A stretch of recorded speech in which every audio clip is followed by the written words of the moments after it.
شهر رمضان الذي أنزل فيه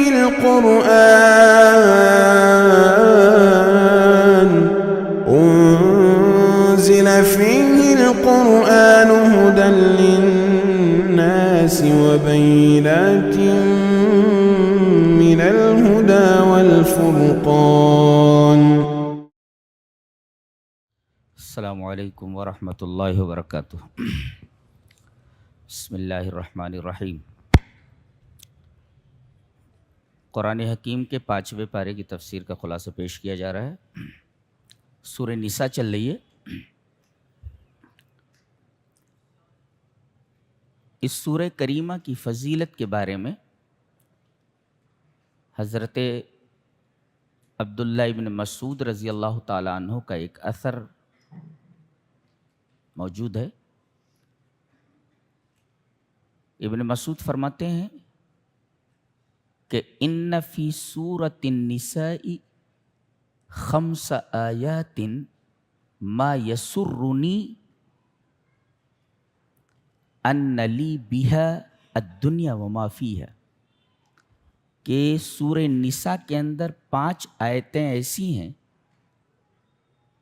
کہ اس کے بدلے، ان آیات کے بدلے اگر مجھے پوری دنیا اور دنیا کے اندر جتنی چیزیں ہیں وہ سب دے دی جاتی تو مجھے اتنی خوشی نہیں ہوتی جتنی کہ ان 5 آیتوں کے نزول پر ہوئی ہے.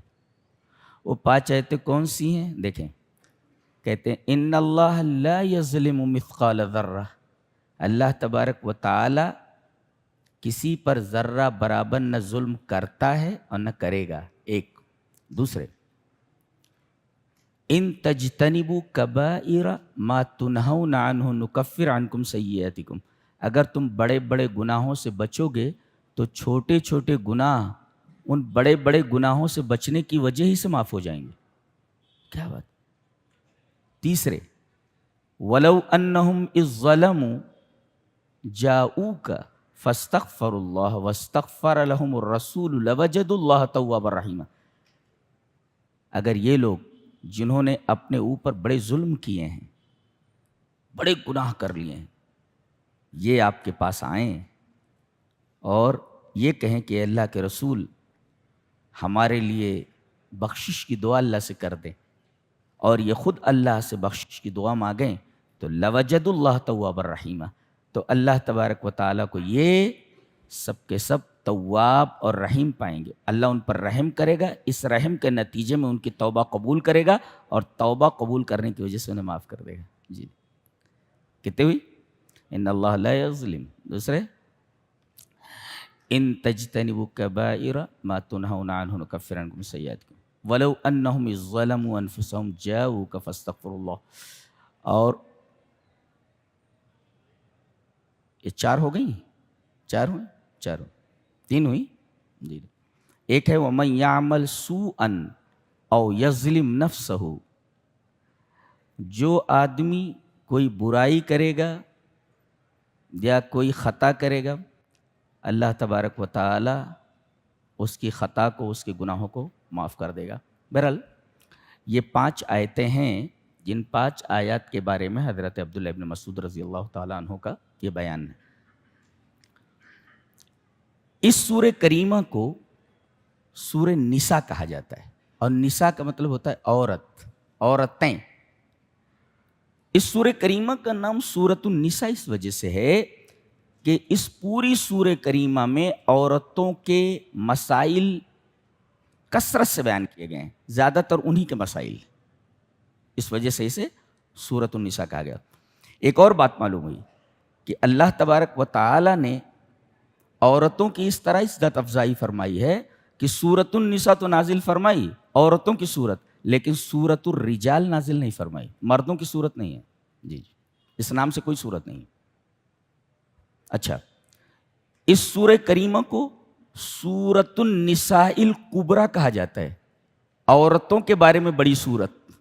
سورۃ النساء الکبریٰ، عورتوں کے بارے میں بڑی صورت. کیوں؟ اس لیے کہ پاؤ پارا تو 4تھے پارے میں ہے اور تقریباً پاؤ پارا 6ٹھے پارے میں چلا گیا ہے، اور ایک پارا پورا 5واں پارا اسی پر ہے.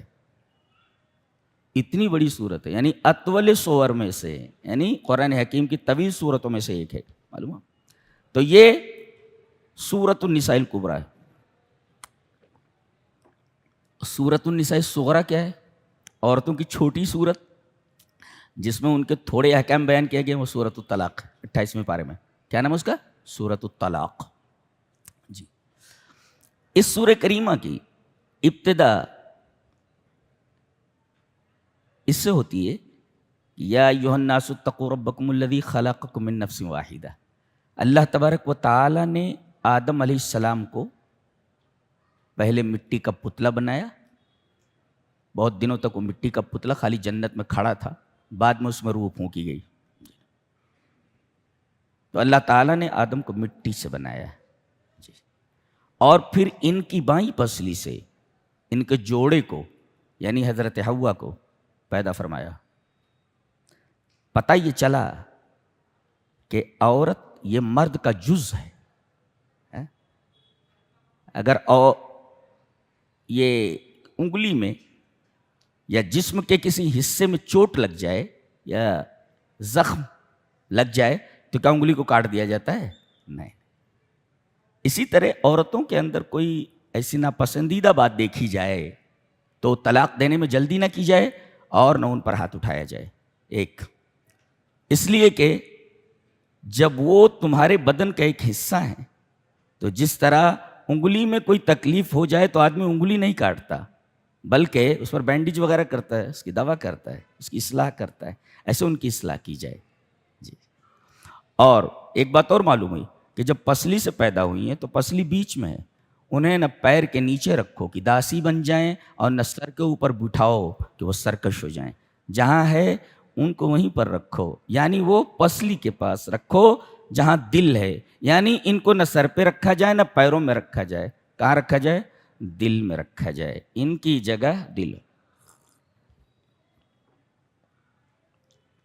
تو اب حضرت آدم کو اللہ نے مٹی سے بنایا، اچھا، پھر ان کی پسلی سے حضرت حوا کو پیدا کیا، اور ان دونوں سے یہ پوری کی پوری نسل چلی ہے اور اب تک چلی آ رہی ہے۔ تو گویا کہ ان البشریت کلھا اسرۃ واحدہ، یہ پوری کی پوری انسانیت ایک خاندان ہے۔ اس طرح یہ سورہ کریمہ پوری انسانیت کو ایک خاندان کہتی ہے۔ اس طریقے کا تصور کسی بھی مذہب کے اندر موجود نہیں ہے۔ ان البشریت کلھا اسرۃ واحدہ، یہ پوری کی پوری انسانیت، سارے لوگ ایک فیملی کی طرح ہے۔ اسرۃ واحدہ ایک فیملی کی طرح، اسرہ مانے فیملی، ایک فیملی کی طرح ہے۔ یہ تصور اسلام نے دیا ہے۔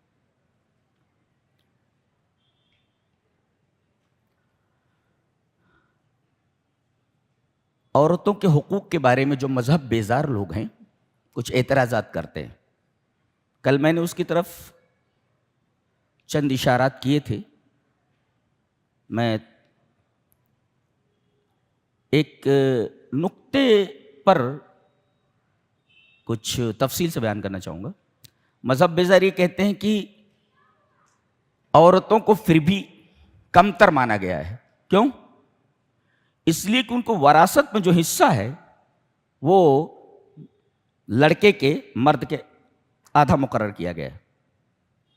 یہ ظلم ہے ان کے اوپر، یہ ان کے اوپر ظلم ہے۔ اس کا پہلا جواب یہ ہے کہ اسلام سے پہلے عورتوں کو وراثت میں ایک کوڑی نہیں دی جاتی تھی، عورتیں وراثت سے محروم ہوتی تھی، لیکن قرآن حکیم نے آ کر کے مستقل ان کا حصہ رکھا وراثت میں۔ وَلِلنِّسَاءِ نَصِيبٌ مِّمَّا تَرَكَ الْوَالِدَانِ، جیسے لِلرِّجَالِ نَصِيبٌ مِّمَّا تَرَكَ الْوَالِدَانِ، حالانکہ دونوں کو جو ہے ایک ساتھ بیان کیا جا سکتا تھا، لیکن الگ الگ ان دونوں کے حصوں کو بیان کیا گیا مستقل طور پر۔ تو جن کو وراثت میں کوئی حصہ ہی نہیں ملتا تو قرآن حکیم نے ان کا مستقل حصہ رکھا ہے۔ اسلام میں ان کا ایک مستقل حصہ ہے۔ یہ عزت افزائی نہیں تو کیا ہے؟ اچھا، دوسرے سوال کا جواب کہ مردوں کو زیادہ دیا جاتا ہے، مردوں کو زیادہ ملتا ہے، غلط ہے یہ۔ کبھی کبھی ایسا ہوتا ہے کہ مردوں کو کم ملتا ہے، عورت کو زیادہ مل جاتا ہے وراثت سے حصہ۔ جی، مثلا ایک آدمی مر گیا، ماں چھوڑتا ہے، آدمی مر گیا، ایک ماں ہے اس کی ایک بیٹی ہے، پوتی ہے اور سگا چچا ہے میت کا، یہ 4 ہیں. ماں، بنت بیٹی، اور یہ پوتی، اور یہ شقیق یعنی چچا. اب دیکھو قرآن حکیم کہتا ہے کہ اگر ولی ابویہ لکل واحد منہما السدس مما ترک ان کان لہ ولد، اگر اولاد موجود ہے تو ماں کو 1/6، یہ قرآن حکیم بولتا ہے، سدس 1/6. دیکھو بنت اولاد ہے نا، اولاد موجود ہے تو ماں کو کتنا ملا؟ 1/6 مل گیا. اچھا بیٹی کا کتنا ہے؟ بیٹی کا حصہ ہے وَإِن كَانَتْ وَاحِدَةً فَلَهَا النِّصْفُ، بیٹی اگر ہے تو 1/2. تو اب یہ ملا ماں کو 1/6، بیٹی کو 1/2. اب یہ پوتی آ گئی تو پوتی کو 1/6 دے دیں گے. کیوں؟ اس لیے کہ بیٹیوں کا کل حصہ 2/3 ہے. فَإِن كُنَّ نِسَاءً فَوْقَ اثْنَتَيْنِ فَلَهُنَّ الثُّلُثُ مَا تَرَكَ. پوتی بھی بیٹی ہے، دور ہو گئی تو اس کا حصہ کم ہوا. دور ہوئی نا، یہ قریب ہے نا، بنت قریب ہے میت کے، پوتی دور ہے، یہ بیٹے کی بیٹی ہے تو بیٹی ہی ہوئی وہ، تو 1/6 دے دیا گیا. تو بیٹیوں کا کل حصہ جتنا ملتا ہے وہ 2/3 ہے، 2/3 ہے. اب 1/6 ماں کو دے دیا گیا، 1/2 بیٹی کو دے دیا گیا، اور 1/6 پوتی کو دے دیا گیا. اب جو باقی بچے گا وہ بیچارے کو ملے گا. کس کو؟ شقیق کو یعنی چچا کو. بچے گا تو ملے گا، نہیں بچے گا تو کچھ نہیں ملے گا اس کو. اچھا اب دیکھتے ہیں 1/6 اولاد موجود ہے، بنت اولاد موجود ہے، 1/6 ملا. اچھا تو 1/6، 1/2، 1/6 باقی. اب 1/6 یہ نسب نما ہے، 1/2 یہ نسب نما ہے، 1/6 یہ نسب نما ہے. تو 2 اور 6 نصفیات مکس ہو کر کے آئیں تو ضابطہ ہے علم الفرائض کا کہ جو 2 ہوتا ہے نصفیات کو، اس کو 3 سے ضرب دے دیا جاتا ہے. تو 3 سے ملٹیپلائی کیا گیا تو مسئلہ بنا 6 سے، یعنی جائیداد پوری 1 لاکھ ہے، 6 لاکھ 6 لاکھ ہے جائیداد. یہ قاعدہ ہوا علم الفرائض کا 6. اب 6 کا 6 آیا، 6 لاکھ ہے، 6 کا 1/6 از اکول ٹو 1 لاکھ مل گیا ماں کو جی. اور 6 کا 1/2 از اکول ٹو 3 لاکھ بیٹی کو ملا. اور 6 کا 1/6 از اکول ٹو 1 لاکھ اس کو ملا. 1 لاکھ ماں کو، 3 لاکھ بیٹی کو، اور 1 لاکھ پوتی کو. اس کو کتنا ملا؟ اس کو کتنا ملا؟ دیکھو کتنا ملا اس کو، یعنی 6 لاکھ میں سے اس کو بیٹی سے کم ملا ہے، بیٹی سے کم ملا اس کو، حالانکہ یہ مرد ہے یہ جی. اب یہ دیکھیں 1/6، 1/2، 1/6 اور یہ باقی.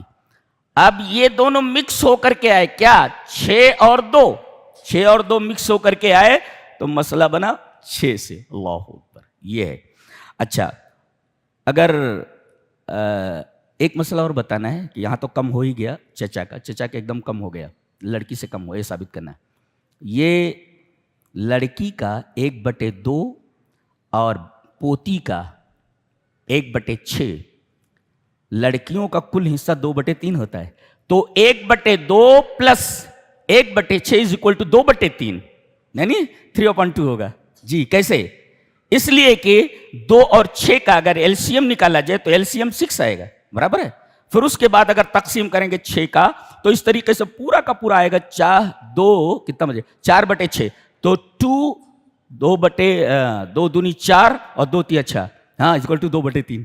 تو گویا کہ آپ 2/3 یہ ہے پوتی کا اور بیٹی کا حصہ، یعنی دونوں بیٹیاں مانی گئی اور 2/3 دے دیا گیا، یعنی 1/2 بیٹی کو جو قریب ہے اور 1/6 پوتی کو دے دیا گیا جی جی.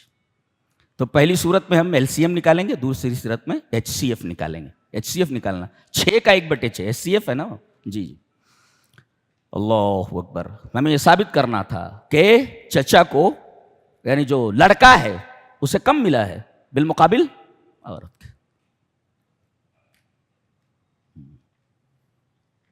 اچھا عجیب بات ہے کہ اللہ تعالیٰ نے عورت کا حصہ اولاد موجود ہو تو 1/4 اور 1/8. اور اگر اولاد موجود نہ ہو تو 1/4. اولاد کی موجودگی میں 1/8 اور اولاد موجود نہ ہو تو 1/4. اور یہ کبھی بھی محجوب نہیں ہوتی, کوئی اس کو کٹ نہیں کر سکتا, اس کو وراثت ملتی ہی ہے. جی زوجین یہ مائنس نہیں ہوتے کبھی کہ کسی کی موجودگی میں یہ محجوب ہو جائیں, ان کو نہ ملے, ایسا نہیں ہوتا کبھی. دیکھیں یہ بیوی ہے, اس کا حصہ کم نہیں ہوتا, کوئی اس کو محجوب نہیں کر سکتا. اللہ اکبر. یہ عورت کا مقام ہے جو بتایا گیا. کہا گیا کہ 1 سے لے کر 4 تک شادی کر سکتے ہیں. ایک ہی نہیں سنبھلتی ہے, 4 دیکھنا ہوگا. کیا ہے 4 کریں گے. جی وَإِنْ خِفْتُمْ أَلَّا تُقْسِطُوا فِي الْيَتَامَىٰ فَانكِحُوا مَا طَابَ لَكُم مِّنَ النِّسَاءِ مَثْنَىٰ وَثُلَاثَ وَرُبَاعَ. 1 کر سکتے ہو, 2 کر سکتے ہو, 3 کر سکتے ہو, 4 پر اسٹاپ ہے. فَإِنْ خِفْتُمْ أَلَّا تَعْدِلُوا فَوَاحِدَةً. اگر عدل نہیں کر سکتے تو ایک ہی ہے. عدل اگر نہیں کر سکتے, انصاف نہیں کر سکتے, اور انصاف نہیں کر پاتا ہے آدمی, بہت مشکل ہے. فَإِنْ خِفْتُمْ أَلَّا تَعْدِلُوا فَوَاحِدَةً, اس لیے کہ پکڑے جاؤ گے اگر ذرہ برابر ان کے حق کے اندر کوئی کمی ہوئی تو, لہذا احتیاط برتی جائے. فَإِنْ خِفْتُمْ أَلَّا تَعْدِلُوا. گھوڑا خریدنا آسان ہے, اس کو پالنا, اس کو کھلانا کتنا مشکل ہے, کتنا ٹینشن ہے. 2 گھوڑے رکھ لو.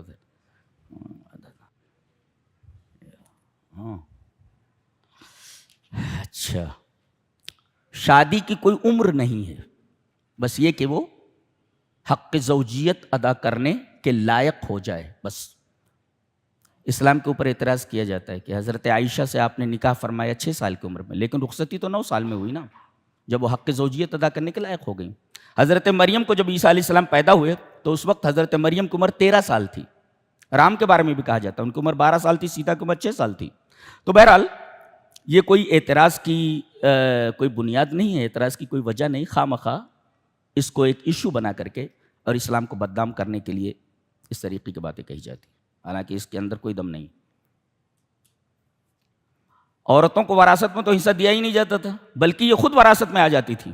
جی وراثت میں آ جاتی تھی, یہ بھی بانٹ لی جاتی تھی آپس میں, ان سے شادی کر لی جاتی تھی, مہر نہیں دی جاتی تھی. بہت مظلوم تھی عورت. اسلام نے آ کر کے ان کے حقوق ادا کیے ہیں. اچھا, ان کو ان کے حقوق سے زیادہ نہیں دیا اور ان کو ان کے مقام سے نیچے اتار کر کے ان کے حق کو کم بھی نہیں کیا.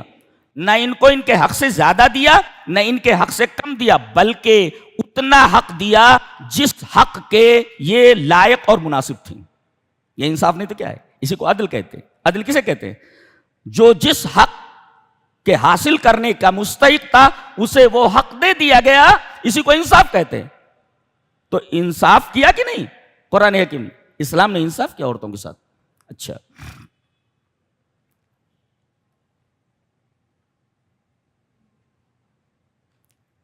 عورت کی خوبصورتی تھوڑی ختم ہو گئی تو آدمی ادھر ادھر لپو جھپو کرنے لگتا تھا کہ دوسرا کر لیں, جی دوسری لے آئیں. آگے کا مَإِنْ أَرَدْتُمُ اسْتِبْدَالَ زَوْجٍ مَّكَانَ زَوْجٍ, ایک بیوی موجود ہے دوسری لانا چاہ رہے ہو, تو اس کو اتنا ستاتا تھا کہ یہ مجبور ہو جاتی تھی اس کے نکاح سے نکلنے کے لیے. تو اس مجبوری سے فائدہ اٹھاتے ہوئے کہتا تھا کہ فلاں چیز دے دے, فلاں چیز دے دے, فلاں چیز دے دے. جو کچھ دیا تھا وہ بھی لے لیتا تھا. کہا کہ اگر پہاڑ کے برابر بھی اگر تم نے اس کو مہر دے دیے تو واپس نہیں لینا. بولے تو اسے واپس نہیں لینا. ہاں وہ اپنی طرف سے کہہ رہی ہے بغیر ظلم کے, خلا کرا رہی ہے, تو آپ مانگ سکتے ہو اس کو, جتنا آپ نے دیا ہے آپ لے لو. جی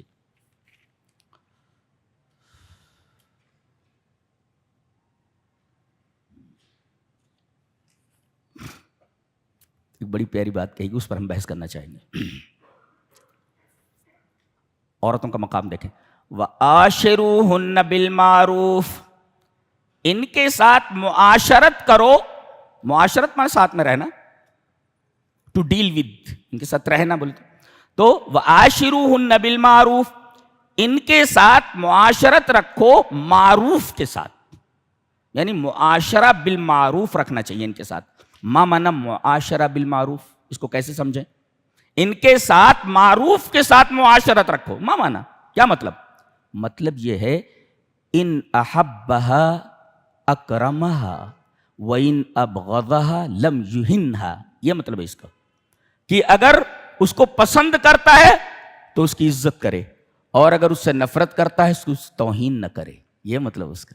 وَعَاشِرُوهُنَّ بِالْمَعْرُوفِ. جی، ان احبها اکرمها، اگر عورت کو پسند کرتا ہے تو اس کی عزت کرے، اس کی تعظیم کرے.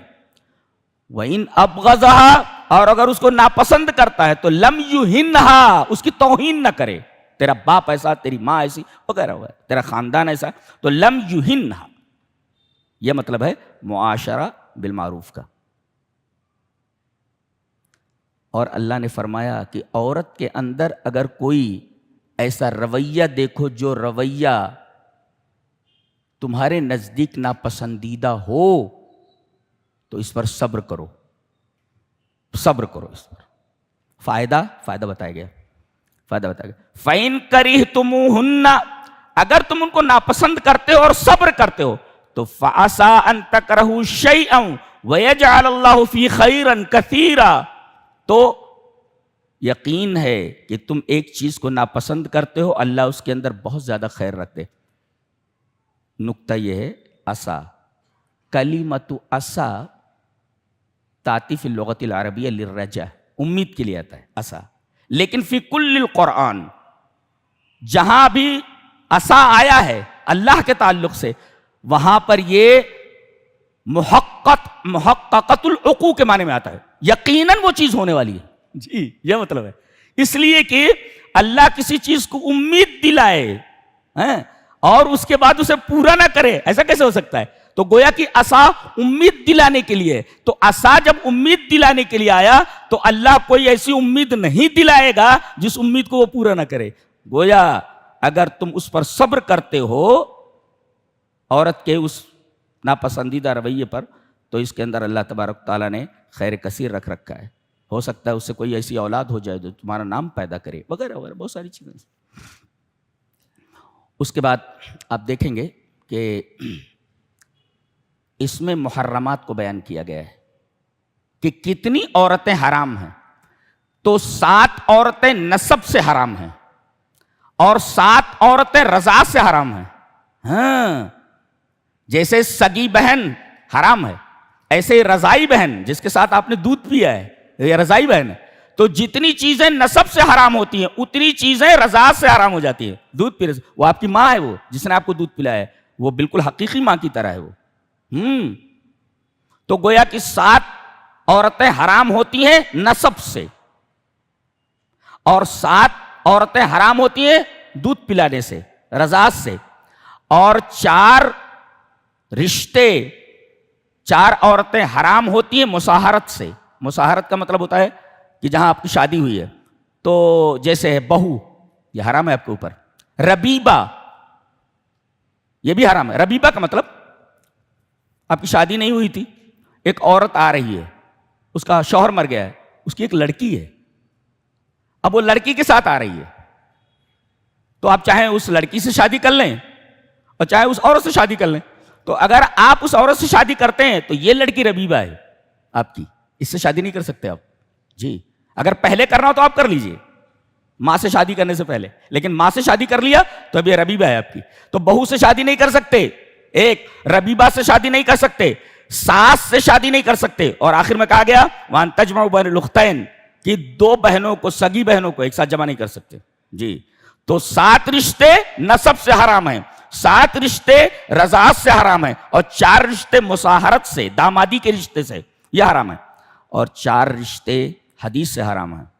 کیا؟ عورت اور اس کی بھتیجی کو جمع نہیں کر سکتے. کسی لڑکی سے اپنے شادی کر لے، اس کی بھتیجی سے آپ کر لے، نہیں کر سکتے آپ. عورت اور اس کی بھانجی سے نہیں کر سکتے 2، اور عورت اور اس کی پھوپھی کے ساتھ نہیں کر سکتے شادی. اسی طرح عورت اور اس کی خالہ کو جمع نہیں کر سکتے. جی یہ 4 رشتے یہ سنت سے حرام ہیں. تو حرام میں کتنی عورتیں آ گئی محرمات میں؟ 7 7 14، 14 4 18، اور 18 4 22 تقریباً.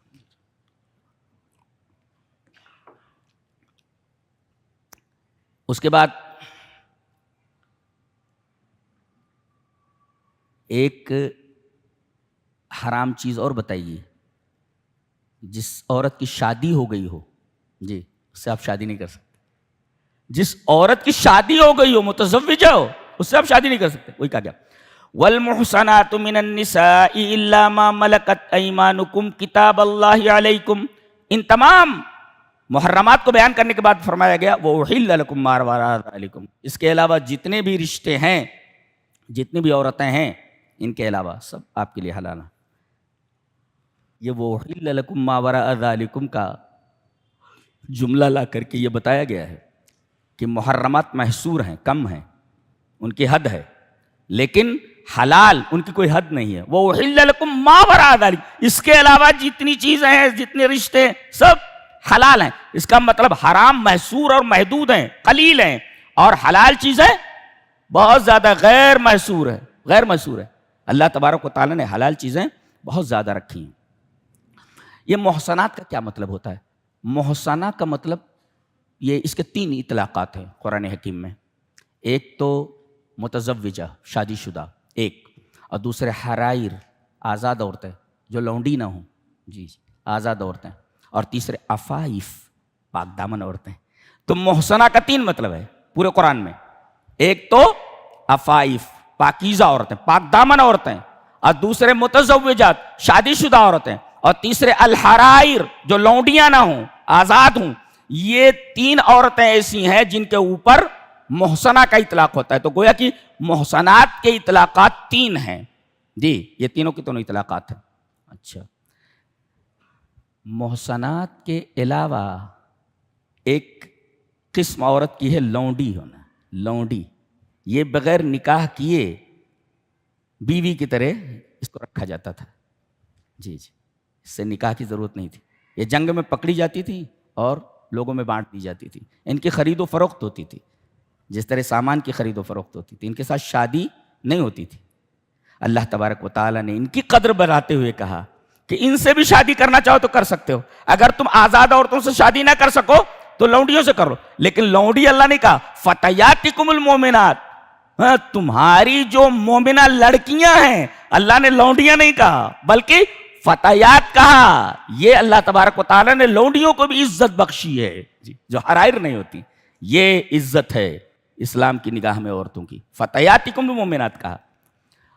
اب ہو گئیں یہ محسنہ عورتیں ہو گئیں، لونڈیاں ہو گئیں، اور ان دونوں میں سے کچھ عورتیں ایسی ہیں جن کے بارے میں آگے بیان کیا گیا کہ ان کی 2 قسمیں ہیں. ایک ہیں مصافحات اور ایک ہے متخذات اخدان. مصافحات کسے کہتے ہیں؟ المجاہرات بالصفاح، وہ زنا، کھلے عام زنا کروانے والی. جیسے یہ شاہدان بازاری ہوتی ہیں، بازار لگا کر کے بیٹھی رہتی ہیں، لوگ جاتے ہیں اپنی خواہشیں پوری کرتے ہیں. یہ ہیں مصافحات. یہ لفظ آیا جی جی، محسنات غیر مصافحات. تو ایک کھلے عام زنا کرانے والیاں ایک، اور ولا متخذات اخدان. متخذات اخدان کا مطلب متخذات اصدقاء فی السر، خفیہ طور پر زنا کرانے والی، رکھیل. گویا کہ یہ گلا ہے جو بازاروں میں دھندا کرتی ہیں، دھندے والیاں. اور متخذات اخدان یہ رکھیل ہے، بوائے فرینڈ رکھنے والی ہیں. یہ دونوں کو حرام قرار دے دیا گیا ہے. عورتوں کی کتنی قسمیں ہوئی؟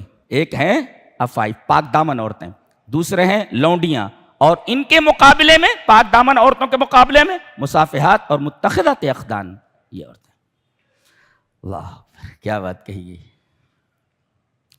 ایک آیت آگے آ رہی ہے، ہم اس پر ٹھہر کے ذرا گفتگو کرنا چاہیں گے.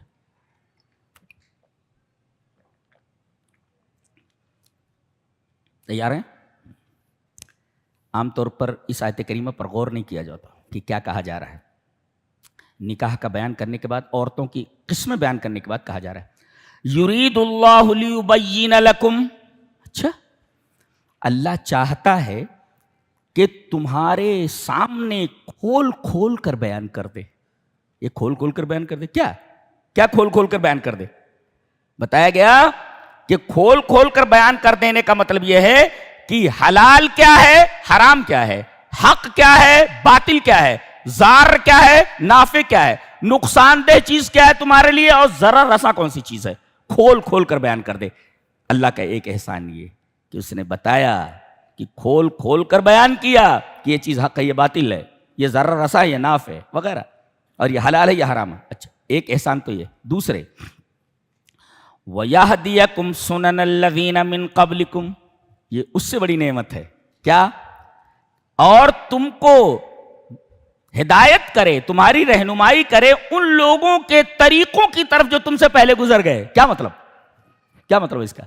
مطلب یہ ہے کہ آپ سے، غور سے سنیں، آپ سے پہلے جتنے انبیاء آئے، جتنی بھی شریعتیں آئیں، جتنی بھی کتابیں آئیں، جتنے بھی قوانین آئے، ان تمام شریعتوں کے محاسن جو متفرق تھے تمام شریعتوں میں، اسلام میں سب جمع ہو گئے ہیں آ کر کے.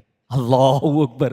گویا جو خوبیاں تمام شرائع میں تھیں، تمام قوانین میں تھیں، تمام شریعتوں کی خوبیاں سب قرآن میں آ گئی ہیں، اسلام میں آ گئی ہیں. اللہ تبارک و تعالیٰ کے یہ دوسرا احسان. جیسے ایک نبی کی امت کو کچھ خوبیاں دی گئیں، اور دوسرا نبی آیا اس کو دوسری خوبیاں دی گئیں، تو پہلی والے کو خوبیاں نہیں ملی. برابر ہے اس طریقے سے. لیکن اسلام میں پچھلی تمام شریعتوں کی خوبیاں اور اس کے محاسن جمع کر دیے گئے ہیں. گویا کہ ہم کو تمام شریعتوں کی جو پچھلی شریعتیں سب کی سب خوبیاں مل گئی ہیں. اللہ اکبر. یہ اللہ تبارک و تعالیٰ کا دوسرا احسان ہے. ہاں کتنی بڑی بات ہے. تمام امتوں کی تمام شریعتوں کی خوبیاں ہمارے اندر ہم کو دے دی گئی. کتنا بڑا احسان اللہ. ایک یہ دو. تیسرے، اور اگر تم سے کوئی غلطی ہو جائے، اس سے بڑی بات کہی جا رہی ہے. دیکھیں ترتیب، دیکھیں آپ، پہلے ایک ہلکی بات کہیے، اس سے بڑی بات کہیے، پھر تیسری بات جو آ رہی ہے اس سے بڑی ہے. کیا؟ اگر تم کوئی غلطی کر بیٹھو تو اللہ تمہاری توبہ قبول کرنے والا ہے. جی غلطی کر بیٹھو تو تمہاری توبہ قبول کرنے والا ہے. کتنی بڑی بات ہے. توبہ کرو، توبہ قبول کر لے گا. یہ اللہ تبارک و تعالیٰ کا تیسرا احسان ہے. یہ یعنی غلطی کرنے کے بعد اگر تم توبہ کر لو تو اللہ تمہاری توبہ کو قبول کر لے گا. وَيَتُوبَ عَلَيْكُمْ وَاللَّهُ يُرِيدُ أَن يَتُوبَ عَلَيْكُمْ. جی اچھا کہہ رہے کہ ارادہ کرنے والے دو ہیں. ایک اللہ ارادہ کرتا ہے کہ یہ توبہ کریں ہم انہیں معاف کر دوں، اور وَيُرِيدُ الَّذِينَ يَتَّبِعُونَ الشَّهَوَاتِ، جو اپنی خواہشات کے پیچھے چلتے ہیں، یہ چاہتے ہیں کہ تم کو اپنی طرف کھینچ لیں، اپنی طرف مائل کر لیں. یہ ہے. تو گویا کہ ایک طرف اللہ کا ارادہ ہے جو تم کو خیر کی طرف بلا رہا ہے، اور ایک طرف ان بدماشوں کا ارادہ ہے جو خواہشات کے متبع ہیں. یہ چاہتے ہیں کہ تم ان کی طرف مائل ہو جاؤ، باطل کی طرف مائل ہو جاؤ. اللہ تبارک و تعالیٰ نے اس بات کو بھی بتا دیا ہے کہ دیکھو میرا ارادہ یہ ہے اور ان لوگوں کا ارادہ یہ ہے. تو کس ارادے کی طرف تمہارا میلان ہونا چاہیے، کس طرف تمہیں جانا چاہیے. اور آگے احسان اور بیان کیا جا رہا ہے. یرید اللہ ان یخفف عنکم، اللہ یہ ارادہ کرتا ہے کہ تمہارے اوپر تخفیف کرے. تخفیف کرے یعنی ایسے قوانین نہ نافذ کرے جن قوانین کو برتنے میں تم کو کوئی مشقت ہو. اس لیے کہ خلق الانسان ضعیفا، تم تو کمزور پیدا کیے گئے ہو، لہذا اللہ تعالیٰ نے جتنے قوانین دیے ہیں وہ سب تمہاری کمزوری کو پیش نظر رکھ کر دیے گئے ہیں. تم ضعیف پیدا کیے، تمہارا ارادہ کمزور، تمہارا جسم کمزور، تمہارا دماغ کمزور، ساری کی ساری چیزیں کمزور ہیں. لہذا تمہارے لیے ایسے قوانین نہیں بنائے گئے جن قوانین کے اوپر تم عمل نہ کر سکو. یہ اللہ کا بہت بڑا احسان ہے. یرید اللہ، ورنہ پچھلی امتوں کے اوپر نجاست لگ جائے تو آپ دھل لیں پاک ہو جائے گا. پاک نہیں ہوتا تھا، وہاں سے کاٹنا پڑتا تھا، اس کو پورے کپڑے کو کاٹ دو جہاں تک نجاست لگی ہوئی ہے. یہ بہت بڑی مشقت تھی. تو یرید اللہ ان یخفف عنکم، اللہ چاہتا ہے کہ تمہیں ایسے قوانین دے جس قوانین کے اندر تخفیف ہو اور اس پر عمل کرنے میں آپ کو کوئی تکلیف نہ ہو. اس لیے کہ تمہاری پیدائشی ذوف کے اوپر بھی ہو. خلق الانسان ضعیفا. یہ اللہ تبارک و تعالیٰ کے بے شمار احسانات ہیں جو ان 3 آیتوں کے اندر الگ ترتیب بیان کیے گئے ہیں. خلق الانسان ضعیفا کے بارے میں ایک سوال اٹھا کہ انسان کمزور پیدا کیا گیا ہے. یہ عورتوں کے بیان کے سیاق میں ہے. عورتوں کا بیان ہوا، لونڈیوں کا بیان ہے، زانیہ عورتیں ہیں، چھپے طور پر زنا کرنے والی عورتیں ہیں، عفائف ہیں، پاک دامن عورتیں ہیں، وغیرہ وغیرہ، لونڈیاں.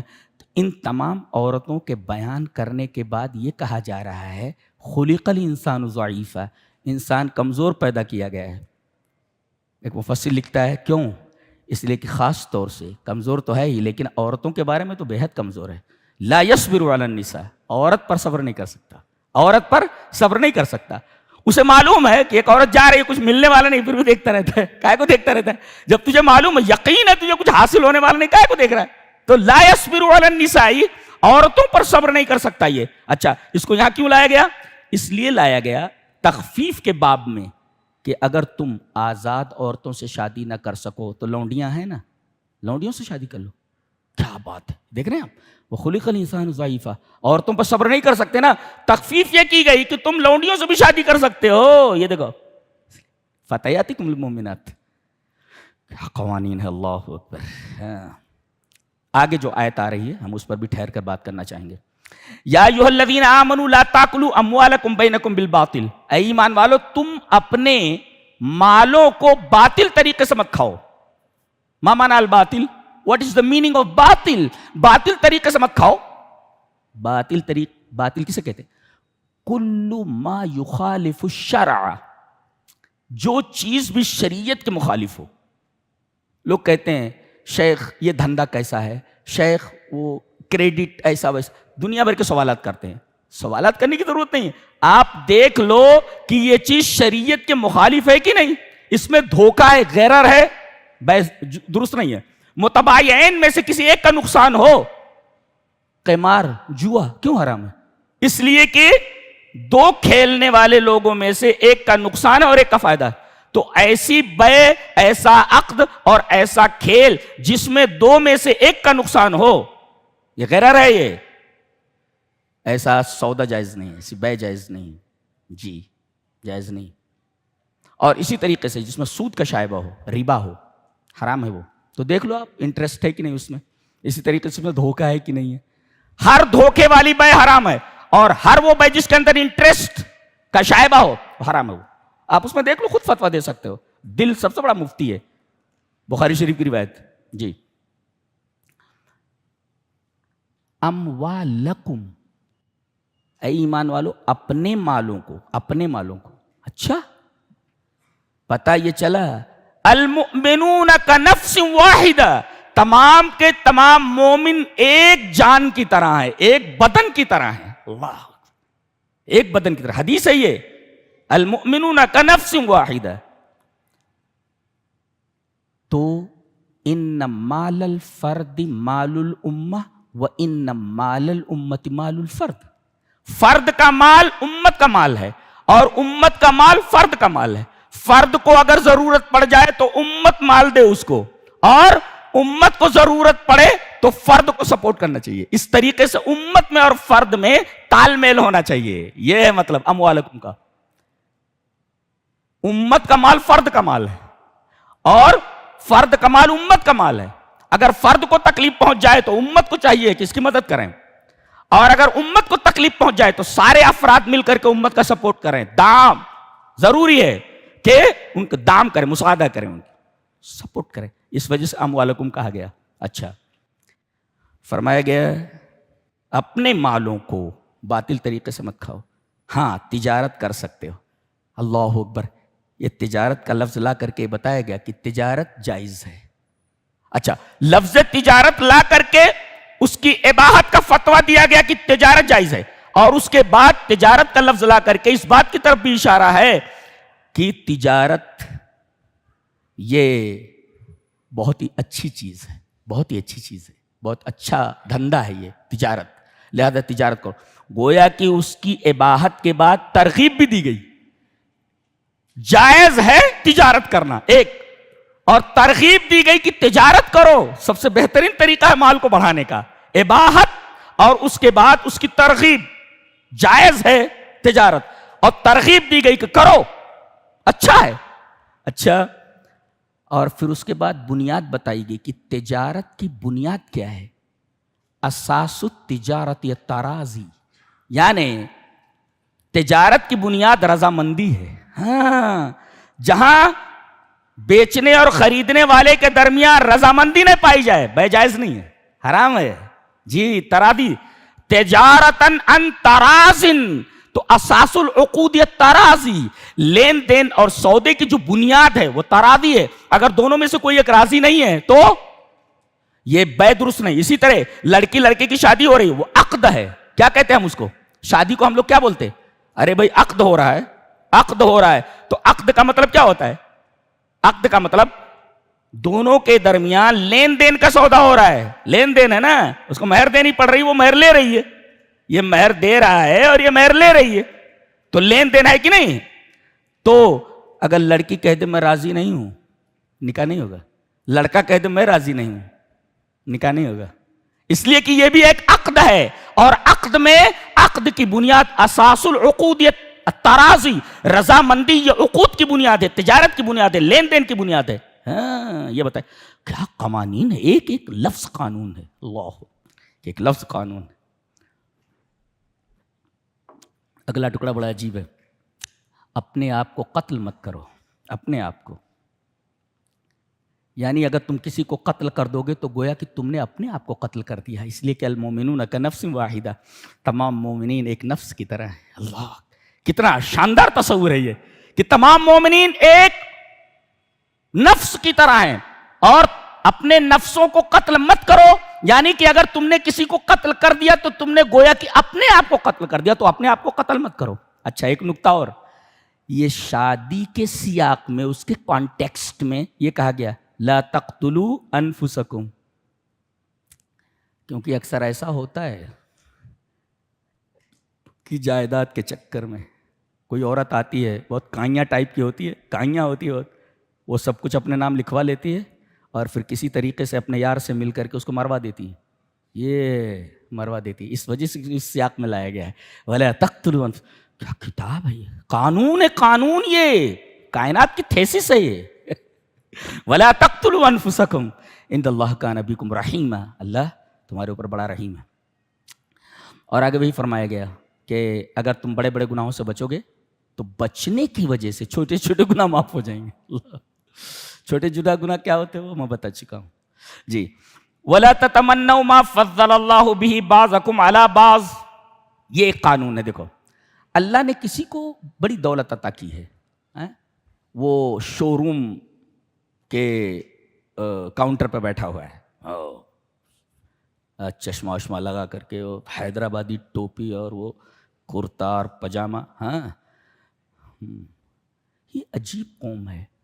یہ رمضان آیا ہے کہ مسلمان نیکیوں سے اپنا دامن بھر لیں.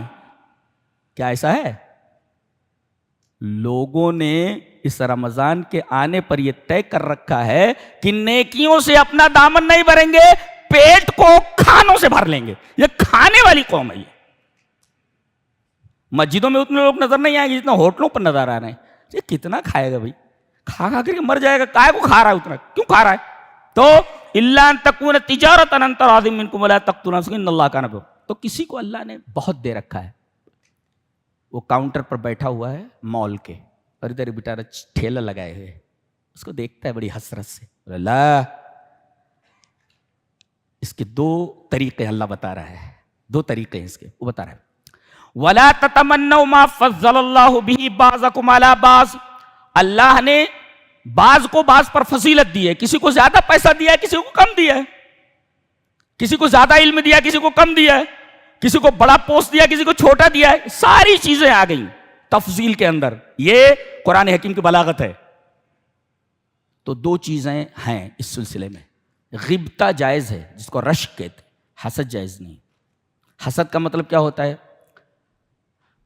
طلب زوال نعمت عن الغیر، یہ تمنا کرنا کہ اس کے پاس جو نعمت ہے وہ اس سے چھن جائے. اللہ کرے اس کی نعمت چھن جائے، اس کے مال میں آگ لگ جائے، کہتے ہیں اس کو حسد کہتے ہیں. اور غبطہ جو جائز ہے وہ کیا ہے؟ ان یتمنى الرجل ان یکون له مثل صاحبہ، آدمی تمنا کرے کہ جیسا اس کے پاس ہے میرے پاس بھی ہو جائے. یہ غبطہ ہے. وہ کیا کہتا ہے؟ لیتا ما اوتی فلان من المال والنعمت کان عندی. حسد والا کیا بولتا ہے؟ کاش وہ جو مال اور نعمت اس آدمی کو دی گئی ہے اس سے اللہ چھین لے اور مجھے دے دے. یہ ہے حسد. اور غیبتہ کسے کہتے ہیں؟ آتنی مثلہ، میرے رب جیسا تو نے اس کو دیا ہے مجھے اسی طرح دے دے. یہ ہے غیبتہ رشک. یہ جائز ہے. یہ حسد جائز نہیں ہے اور غیبتہ جائز ہے. تو وَلَا تَتَمَنَّوْا مَا فَضَّلَ اللَّهُ بِهِ بَعْضَكُمْ عَلَى بَعْضٍ.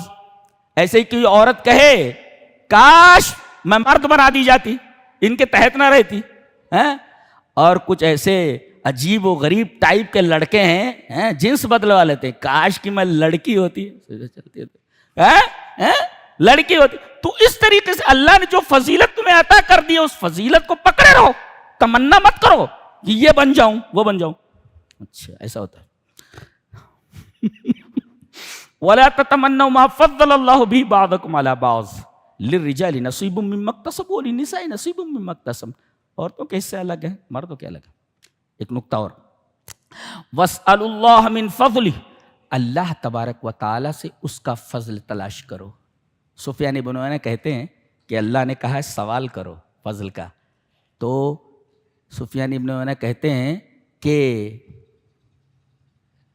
لم یأمر الا لیعطی، اس نے حکم دیا ہے نا دینے کے لیے دیا ہے، اس لیے کہ اس نے کہا مانگو، سوال کرو، مانگو، فضل مانگو. یہ حکم جو دیا ہے اس نے، ایسا نہیں ہو سکتا کہ کوئی حکم دے اللہ اور پھر اس کو قبول نہ کرے، اس کو دے نہ. تو سفیان بن عیینہ کہتے ہیں کہ یہاں وَاسْأَلُوا اللَّهَ مِن فَضْلِهِ کہا گیا، یعنی لم یامر الا لیعطی، اللہ نے حکم دیا ہے مانگنے کا فضل، اس لیے نہیں دیا کہ نہ دے، بلکہ یہ حکم دیا ہے تاکہ دے. لم یامر الا لیعطی، ہذا عجیب. اس کے بعد فرمایا گیا الرجال قوامون علی النساء بما فضل اللہ بعضهم علی بعض. اللہ نے مردوں کو قوام بنایا ہے، عورتیں اس کے تحت رہیں. اس سے عورتوں کی توہین نہیں ہوتی. جیسے تمام فوجی ہیں، فوجیوں کا ایک کمانڈر ان چیف ہوتا ہے جس کے ساتھ رہ کر کے لڑائی لڑی جاتی ہے. اس کا یہ مطلب نہیں کہ کمانڈر ان چیف انسانیت سے کسی اعلیٰ درجے پر پہنچ گیا، نہیں. کمانڈر ان چیف کی جتنی حیثیت ہے، جتنی جو ہے اہمیت ہے، یعنی فوجیوں کی اہمیت کم نہیں ہے کچھ ان سے. بس یہ کہ ایک اچھے انداز سے لڑنے اور لڑانے کے لیے ایک کمانڈر ان چیف ہونا ضروری ہے تاکہ فوجیں اچھی طرح لڑ سکیں، ورنہ وہ بھی مارا جائے گا، فوجیں بھی ماری جائیں گی. اسی طرح خانگی زندگی کے نظام کو چلانے کے لیے بالکل اسی فوجی نظام کی طرح ہے جس کا ایک اگوا ہونا چاہیے، کمانڈر ان چیف ہونا چاہیے. تو عورت اس کے تحت رہ کر کے کام کرے، جیسے فوجی ایک کمانڈر ان چیف کے تحت رہ کر کے کام کرتے ہیں اور ان کی کوئی توہین نہیں ہے. ایسے ہی خانگی زندگی کے نظام کو چلانے کے لیے ضروری ہے کہ عورت مرد کے ماتحت ہو کر کے رہے. کیوں؟ اس لیے کہ مرد اس سے زیادہ طاقتور ہے. جس طرح کمانڈر ان چیف دیگر فوجیوں سے زیادہ علم رکھتا ہے علم حرب کے تعلق سے. یہ تو فطرت ہے انسان کی، تو اعتراض کیسا؟ اللہ الرجال قوامون علی النساء. کیا کتاب ہے، سبحان اللہ سبحان اللہ. اس کا انداز بحث اس قدر سائنٹیفک ہے کہ آپ کہیں انگلی نہیں رکھ سکتے. یہ انداز ہے. اور دنیا کی واحد کتاب ہے جس کا لفظ لفظ سائنس، جی اس کا ورڈ سائنس ہے. دنیا کی کوئی کتاب لفظی سائنس نہیں رکھتی ہے، اس کا لفظ لفظ سائنس ہے. جی اس کو ہٹا دو دوسری جگہ لے آؤ، وہ معنی نہیں بنے گا. جی اس کے بعد کہا گیا کہ سب سے بہترین عورت کون سی ہے. پہلے یہ بتایا گیا کہ مرد کو فضیلت ایک تو اس کے جسمانی اعتبار سے دی گئی ہے اور ایک یہ اس کی ذمہ داری کے اعتبار سے دی گئی. ذمہ داری کیا ہے؟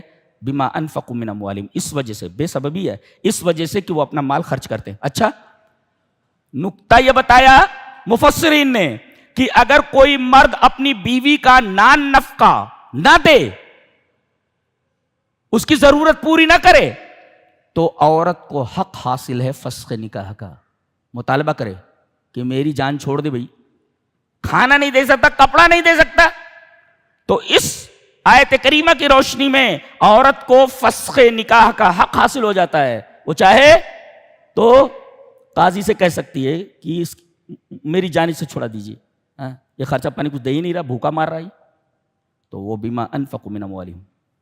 اس کے بعد کہا کہ عورتوں کی دو قسمیں ہیں، ایک تایا، ایک ناشزہ. تایا مانے اطاعت کرنے والی اور ناشزہ مانے نافرمان.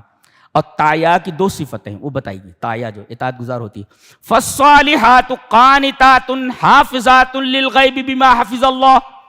تایا جو اطاعت گزار عورتیں ہوتی ہیں ان کی دو صفتیں ہیں، ایک قانتات ہوتی ہے، ایک حافظات ہوتی ہے.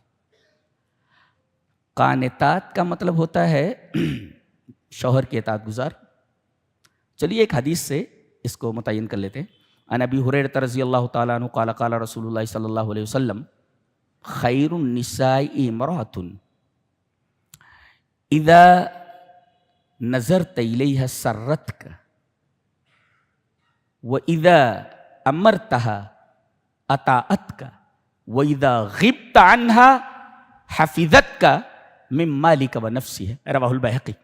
بیہقی شریف میں یہ حدیث موجود ہے حضرت ابو ہریرہ سے. نبی کریم صلی اللہ علیہ وسلم نے ارشاد فرمایا سب سے بہترین عورت وہ ہے کہ جب تم اسے دیکھو تو خوش ہو جاؤ، اور جب تم اسے کوئی حکم دو تو وہ اطاعت کرے، اس کی مان لے. اور اگر تم غائب ہو جاؤ، کہیں چلے جاؤ، تو تمہاری غیر موجودگی میں تمہارے مال کی اور اپنی آبرو کی حفاظت کرے. سب سے بہترین عورت ہے. کیا بات ہے! نبی کریم صلی اللہ علیہ وسلم جو تعریف فرمائی ہے آپ نے ایک بہترین عورت کی، اس سے اچھی تعریف ہو ہی نہیں سکتی. شاندار تعریف ہے. یہ تینوں صفتیں جس عورت کے اندر موجود ہیں وہ اچھی عورت ہے. چائے پی رہے تھے، چائے پیتے ہوئے کہاں ہے جی؟ کیا ہے؟ پوری چائے اس کے منہ پر آ گئی. کیا ہے بھائی؟ اللہ کی بندی سیدھی ہو جائے، ذرا اچھی ہو جائے، تھوڑی سیدھی ہو جائے. چائے منہ کے اوپر آ گئی. اللہ کی بندی سیدھا بول لینا، سیدھا بول لے ذرا. فالصالحات قانتات حافظات للغیب بما حفظ اللہ. جی جی جی. اور اگر ایسی عورت ہو جس کے شور کی وجہ سے چائے منہ کے اوپر آ گئی ہے، اس کے سدھارنے کے 3 طریقے بتائے گئے. فعیذوہن، پہلے اس کو نصیحت کرو. کیا نصیحت کرو؟ اتق اللہ، اللہ سے ڈر بھائی، اللہ سے ڈر. اللہ کی بندی کیا کر رہی ہے تو؟ اللہ نے تیرے اوپر میرے کچھ حقوق دیے نا، اس کے بارے میں اللہ سے ڈر.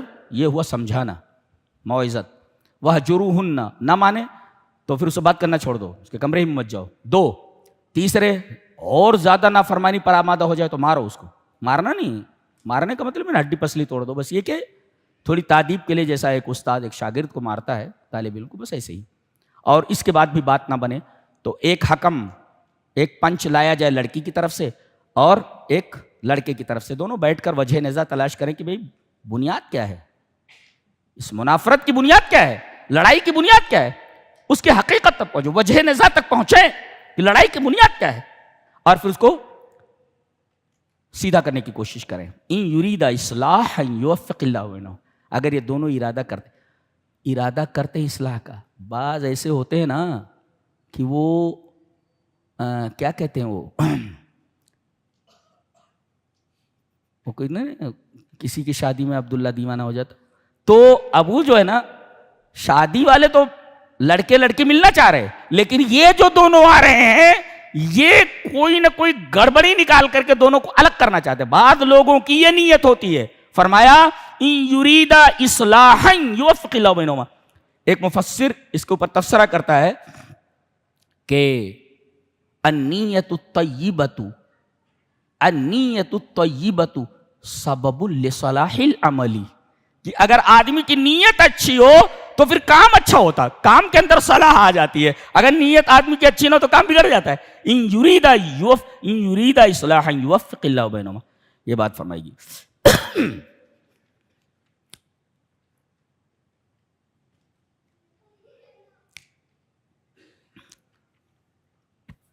ایک آیت کریمہ ہے، ان اللہ لا یغفر ان یشرک بہ ویغفر ما دون ذلک لمن یشاء. اللہ مشرک کو نہیں بخشے گا. ایک آیت ہے. ایک جگہ فرمایا کہ ان اللہ یغفر الذنوب جميعا. اللہ تمام گناہوں کو معاف کر دے گا. تعارض بین الآیتین. تعارض ہے یہاں، فی تعارض؟ لا لا لا لا، هذا امر مستحیل، هذا قرآن. یہ قرآن ہے، اس کے اندر تعارض نہیں ہوتا. تو یہاں کہا گیا کہ اللہ مشرک کو نہیں بخشے گا، یہ ہو گیا. اور دوسری جگہ کہہ رہا ہے ان اللہ یغفر الذنوب جميعا، تمام گناہوں کو بخش دے گا. بظاہر یہ جو تعارض نظر آ رہا ہے اس کا کیا مطلب ہے؟ جواب یہ ہے کہ پہلی جو آیت ہے کہ اللہ مشرک کو نہیں بخشے گا، نزلت هذه الآیۃ فی حق من مات علی الشرک، جو شرک کے اوپر مر گیا جی اللہ اس کو معاف نہیں کرے گا. اور وہ جو کہا گیا تمام گناہوں کو بخش دے گا، نزلت هذه الآیۃ فی حق من کان حیا، جی جو زندہ ہے اور وہ شرک سے توبہ کر لے تو اللہ معاف کر دیتا ہے، الحاد سے توبہ کر لے تو اللہ معاف کر دے گا، دنیا کے تمام گناہوں سے توبہ کر لے تو اللہ معاف کر دیتا. تو زندہ کے بارے میں ہے، یہ جو شرک کے اوپر مرا ہے یہ آیت اس کے بارے میں ہے، اور وہ آیت زندہ کے بارے میں. تو وہ آیت مردہ کے بارے میں، وہ آیت زندہ کے بارے میں. واضح جی.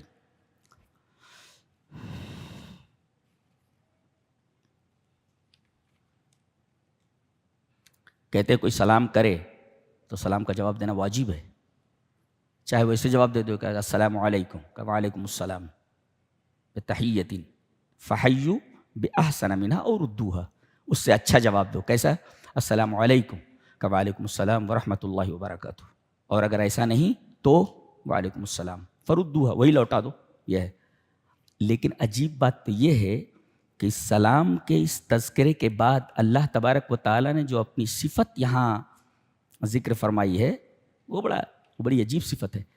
ان اللہ کان علی کل شیء حسیبا، اللہ ہر چیز کا حساب لینے والا ہے. یہ صفت لا کر کے بتایا گیا ہے کہ سلام کا جواب دینا واجب ہے، اور اگر آپ نے نہیں دیا تو پھر آپ کا حساب کتاب ہونے والا ہے. اتنی بڑی پکڑ ہے، تو سلام کا جواب دینا واجب ہے. ان اللہ کان علی کل شیء حسیبا سے معلوم ہوا. جی جی.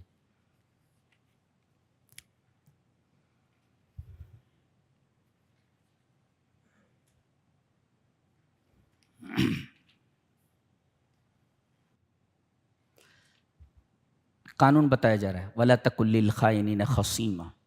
لا پڑھنے والے بچے ہیں یہاں پر جی، ان کے بارے میں ہے وَلَا تَكُن لِّلْخَائِنِينَ خَصِيمًا. قانون دے دیا گیا، پوری کورٹ آ گئی ہے یہاں پر، پوری کورٹ ایک جملے میں ہے، پوری کورٹ سارے وکیلوں کو ایک لائن میں کھڑا کر دیا قرآن حکیم نے.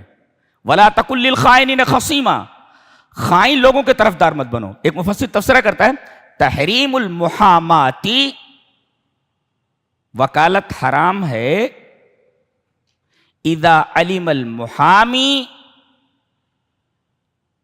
ان صاحبہ مبطل، اس آدمی کا کیس لینا ایک وکیل کے اوپر حرام ہے اگر وکیل کو معلوم ہو جائے کہ یہ باطل کے اوپر ہے، حق کے اوپر نہیں ہے جی، اور اس سے پیسہ لینا جائز نہیں ہے، قطعاً جائز نہیں ہے. پوری کورٹ کو لا کر قرآن حکیم میں کھڑا کر دیا ایک جملے میں جی وَلَا تَكُن لِّلْخَائِنِينَ خَصِيمًا. آپ خصیم کے طرفدار نہیں ہو سکتے، خائن کے طرفدار نہیں ہو سکتے، خائن کے خصیم نہیں ہو سکتے. پوری لا بیان کر دی گئی یہاں پر جی کہ وکالت کیسے کرنا چاہیے. ایک جملے میں، ایک جملے میں پوری لا بیان کر دی گئی. سبحان اللہ و بحمدہ. کتاب، کیا کتاب، سبحان اللہ سبحان. اچھا یہ آیت ان اللہ لا یغفر ان یشرک بہ ویغفر ما دون ذلک لمن یشاء دو بار آئی ہے بالکل ایسے ہی، لیکن آخر میں ٹکڑا الگ ہو گیا ہے. پہلے آیا ومن یشرک باللہ فقد افتری اثما عظیما، اور یہاں ومن یشرک باللہ فقد ضل ضلالا بعیدا. ایک میں کہا گیا جو شرک کرے گا اس نے اللہ کے اوپر افطرا باندھا، اور یہاں کہا گیا جو اللہ کے ساتھ شرک کرتا ہے وہ کھلی ہوئی گمراہی میں چلا گیا. دونوں میں فرق کیا ہے؟ فرق یہ پہلا جو ہے یہودیوں کے بارے میں، یہاں مشرکین کے بارے میں، یہ فرق ہے. اچھا ایک فرق اور بھی ہے کہ پہلے جہاں ہے ان اللہ لا یغفر ان یشرک بہ، وہاں فمجرد قولہ ان اللہ لہ شرک، آدمی زبان سے بولے کہ اللہ کا شریک ہے، ہذا افترا، تو وہ جو زبان سے بول رہا ہے اس کے لیے کہا گیا ہے وہ افترا ہے جی. اور یہاں وَتَطْبِيقُ ذَلِكَ فِي الْعَمَلِ يَكُونُ ضَلَالًا، اور آدمی شرک کو اپنی زندگی میں نافذ کر لے، یہ سب سے بڑی گمراہی ہے. وہ افترا ہے زبان سے کہنا، اور زندگی میں نافذ کر لینا یہ ضلال بعید ہے. یہ فرق ہے دونوں میں جی.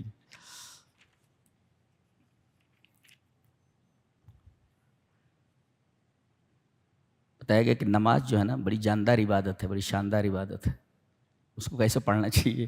بتا منافق بھی نماز پڑھتے، تو کہیں ایسا نہ ہو، جان لو کہ کہیں تمہاری نماز بھی منافقوں کی نماز کی طرح نہ ہو جائے. کہا کہ منافق کیسے پڑھتے تھے؟ وَإِذَا قَامُوا إِلَى الصَّلَاةِ قَامُوا كُسَالَىٰ، جب یہ نماز کے لیے کھڑے ہوتے تھے تو کسل مندی کے ساتھ کھڑے ہوتے تھے. معلوم ہوتا ہے جیسے ان کے اوپر جبل رضوہ رکھا، ہمالیہ پہاڑ ان کے سر کے اوپر آ گیا ہو، ایسا لگتا ہے. قَامُوا كُسَالَىٰ، کب نبی کریم صلی اللہ علیہ وسلم سلام پھیرے اور ہم لوگ بھاگیں ہیں. تو وَإِذَا قَامُوا إِلَى الصَّلَاةِ، ایک آدمی کہہ رہا ہے، ایک مفسر، اذا ادى الصلاة على وجه الكسل ففيك شبهم بالمنافقين، ففيك شبهم بالمنافقين. اگر تم ہمیشہ، تمہاری عادت تکان ہو گئی ٹھیک ہے، لیکن اگر تمہاری عادت یہ ہے کہ کسل مندی کے ساتھ نمازیں پڑھتے ہو تو تمہارے اندر منافقین کے ساتھ ایک طریقے کی مشابہت ہے. اچھا، ایک تو یہ. اور دوسری بات کیا کہے گی کہ